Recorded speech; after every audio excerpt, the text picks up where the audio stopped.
Salut, c'est Igloo, le Mac de l'Habitat, avec Cédric Simonin. Bonjour Cédric. Bonjour Eric. Très heureux d'être là et de partager cette nouvelle émission avec vous. On va parler des nouvelles obligations pour les propriétaires et les bailleurs, parce que ça bouge beaucoup. Et pour en parler, on a invité Antoinette. Bonjour Antoinette. Antoinette de Guigné. Bonjour Eric, bonjour Cédric. Bonjour. Alors vous êtes directrice du développement commercial Foncia Immo 9. Un petit mot sur Foncia. Premier syndic et premier loueur de France, Foncia accompagne au quotidien plus de 3 millions de clients à chaque étape de leur vie. Dès le premier choix de location ou d'achat d'un bien immobilier, pour y vivre, se constituer un patrimoine ou compléter ses revenus, Foncia gère aussi à la fois le projet de vie du bien et de son propriétaire de bout en bout. Foncia, c'est plus de 600 agences en France. Foncia gère notamment 70 000 immeubles en gestion de copropriété, 400 000 biens en location et a réalisé 17 000 transactions en 2022. Et depuis 7 ans, donc, vous êtes, Antoinette de Guigné, la directrice du développement commercial de la branche Foncia Immo 9. Quelles sont les missions de cette branche ?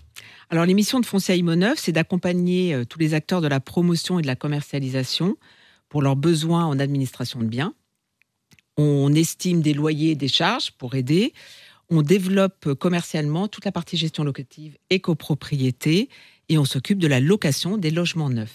Alors, votre métier bouge beaucoup parce que les lois changent, Cédric. Oui, il y a des choses qui évoluent. Plein de choses évoluent. Il nous fallait justement des experts pour répondre à ces questions. Il y a beaucoup de nouveautés qui sont arrivées en 2023 et la moitié des auditeurs sont sûrement passés à côté. Mais comme on est sympa dans Igloo, on a décidé de leur faire quelques anti-sèches pour éviter qu'ils se fassent rattraper par la patrouille. Alors, la nouvelle obligation de déclaration d'occupation qui est arrivée le 1er janvier 2023. En quoi elle consiste ? Alors, elle consiste à remplir, donc depuis le 1er janvier 2023 jusqu'à fin juin, pour les résidences secondaires et les biens gérés, d'une part, et pour les logements qui sont dits vacants, d'autre part, sachant que la taxe d'habitation pour nos résidences principales n'existe plus depuis 2023. D'accord, donc c'est pour ça qu'ils nous ont demandé cette déclaration. Exactement. Pour pouvoir repérer repérer les gens. Qui est complémentaire et qui permet de faire une différenciation entre le bien géré et les lots vacants. Voilà, donc ça c'était la première obligation, donc il ne faut pas oublier de faire cette déclaration, sinon ça va faire mal. Alors autre thème, mais encore une nouveauté réglementaire, cette fois autour de la rénovation énergétique. On en a déjà beaucoup parlé, Eric, mais je voudrais encore qu'on en remette une couche, puisque la star de l'année, c'est le DPE. Alors qu'est-ce qui a évolué par rapport à notre cher DPE ?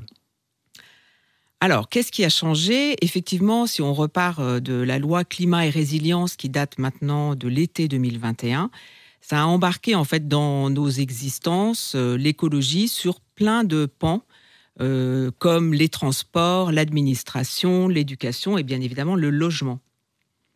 Ce qui est aujourd'hui actuel, c'est qu'effectivement, ce qu'on appelle des logements énergivores étiquette G ou F ne peuvent plus avoir d'augmentation de loyer depuis l'été dernier.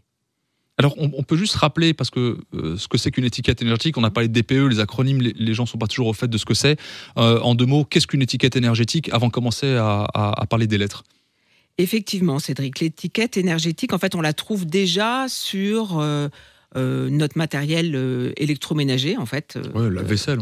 Les gens exactement, la vaisselle, lave-linge. Donc, et en fait, c'est exactement la même façon. C'est-à-dire que ça va de A jusqu'à G. A, c'est très bien.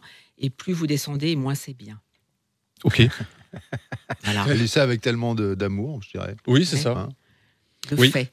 Plus vous descendez, moins c'est bien. Voilà. Donc, quand on est G, il faut se poser des questions. Et je renvoie aux émissions. On a parlé de rénovation énergétique, etc. pour tous les logements, notamment qui sont F et G. Alors, continuons. Quelles sont justement les nouvelles obligations par rapport à ce DPE ? Alors, les nouvelles obligations, à partir de janvier 2023, tous les logements qui sont appelés G, que nous disons plutôt G+, c'est-à-dire qui consomment plus de 450 kWh au mètre carré. Alors, en fait, pour essayer d'être plus parlant, parce que le kilowattheure ne parle pas beaucoup, en fait, si on prend 50 mètres carrés, 50 mètres carrés en consommation énergétique, si vous êtes en G, aujourd'hui, vous payez à peu près 280 € du mètre carré. Et pour arriver à E, ce qui est à peu près la cible, vous passeriez à 150 € du mètre carré. Donc, on s'aperçoit que non seulement c'est vertueux d'un point de vue écologique, mais qu'en plus, économiquement, ça vaut le coup. Et par an, bien sûr. Ce sont des chiffres pour une année. Ah, c'est des chiffres pour une année. Oui, tout à fait. Pour une année. Oui, en fait, la formule paraît un peu, quand on parle de kilowattheure par mètre carré par an, les gens disent déjà j'abandonne parce qu'il y a un chiffre à calculer, mais en fait, c'est très simple. C'est surface fois le nombre de kilowattheures consommés et fois, vous regardez sur Internet combien coûte le kilowattheure d'énergie, gaz, électricité ou autre que vous consommez, vous faites une multiplication et vous l'avez à l'année, c'est relativement simple. Donc c'est vrai que de remonter en étiquette énergétique, ça permet d'avoir un pouvoir d'achat relativement plus important. On parle des obligations du bailleur par rapport à où on en a déjà parlé, je ne sais plus, comme je suis intervenu là, je suis perdu. Obligations. Oui, pardon, juste les obligations de bailleur avant de pouvoir remettre en location. Je ne sais pas si vous en avez parlé ou si j'étais distrait. Alors, les obligations du... Vous étiez là? Non, si, on a commencé à en parler. On a commencé à en parler en disant que depuis l'été dernier, ils ne pouvaient plus relouer les biens, c'est-à-dire étiquette F et G, on ne pouvait plus remettre à la location en augmentant le loyer. Et depuis le 1er janvier, les étiquettes G énergivores ne peuvent plus être louées sans avoir fait les travaux. Alors, par rapport à cette interdiction de loyer, est-ce que vous pouvez nous rappeler de manière synthétique les différentes échéances là, en fonction des années qui viennent? Alors, le logement va devenir indécent. Voilà le terme qui a été employé. Donc, pour tous les logements G à partir de 2025, F à partir de 2028 et E à partir de 2034. Ce qui implique impossibilité de pouvoir relouer sans faire des travaux. Voilà. Donc, vous voyez ce que ça implique, Eric, par rapport aux propriétaires bailleurs. C'est que si vous ne bougez pas en disant « ouais, c'est pas grave, je m'en fiche », alors ça, c'est une problématique, donc vous avez intérêt à vous bouger. L'autre problématique, c'est « je ne peux pas financer mes travaux ». Ça implique encore d'autres choses. Alors, on a déjà fait pas mal d'émissions là-dessus, mais on le rappelle, là, par rapport à ces obligations, c'est extrêmement important pour éviter d'avoir une valeur patrimoniale qui chute assez fortement dans les années qui viennent si on ne s'en préoccupe pas. Voilà, c'était important de rappeler toutes ces obligations légales dans cette émission. Ils seront obligés de vendre de toute façon. S'ils n'ont pas les moyens de faire les travaux, s'ils ne trouvent pas les aides nécessaires.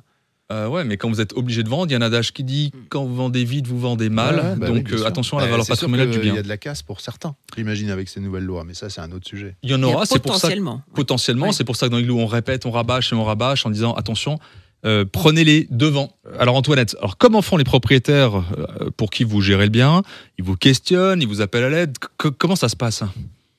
Effectivement, l'intérêt de passer par un professionnel de l'immobilier, c'est des garanties de pouvoir être accompagné de la meilleure façon qui soit.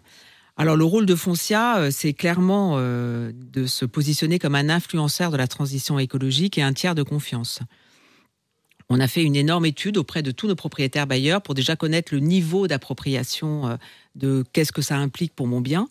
Et ensuite, on a mis en place un audit qui s'appelle Rénov+ et qui permet en fait de faire des études sur plusieurs faisceaux pour pouvoir du coup proposer les meilleurs travaux possibles pour pouvoir préserver le bien, le mettre en valeur et pouvoir répondre à une meilleure étiquette énergétique. Donc en fait, je résume. Vous avez un propriétaire bailleur, vous gérez son bien, il écoute Igloo, comme ils le font tous. Oui. Tous. Il se pose des questions, il se dit « et mon bien, qu'est-ce qu'il en est ?» Il a juste à appeler la personne qui s'occupe de la gestion de son bien en lui disant « voilà, est-ce que vous pouvez me faire un diagnostic et m'aider après dans les éventuels travaux pour pouvoir faire évoluer mon bien dans l'étiquette énergétique, de remonter par rapport à une lettre un peu plus haute dans l'étiquette énergétique. » C'est ça en gros. Exactement, Cédric. Et on prend un engagement, effectivement, de pouvoir atteindre l'étiquette énergétique ça c'est sûr. Quand on parle d'engagement, c'est quoi? C'est un engagement contractuel? C'est un engagement contractuel. C'est un engagement contractuel. Donc c'est vraiment un contrat qui est passé avec le propriétaire bailleur et Foncia. Et Foncia. D'accord. Et dans le même temps, évidemment, on travaille sur toutes nos copropriétés, c'est-à-dire sur les parties communes, pour faire avancer, pour qu'à l'échéance de 2034, aussi toutes ces parties communes, elles puissent répondre le mieux possible à ces obligations. Oui, et puis éviter de se retrouver devant le mur réglementaire en disant « et maintenant, qu'est-ce qu'on fait ?» Et c'est trop tard pour faire les travaux. D'accord, D'où l'intérêt de... Voilà qui est clair. Merci de nous éclairer, Cédric Simonin. Avec plaisir. Merci. Et Antoinette de Guigné, on se retrouve très vite. L'émission, comme toutes les autres, c'est sur topmusic.fr, sur Igloo On Air, c'est sur Facebook, sur les plateformes de podcast et sur la chaîne YouTube. Salut. Salut Eric. Merci, au revoir.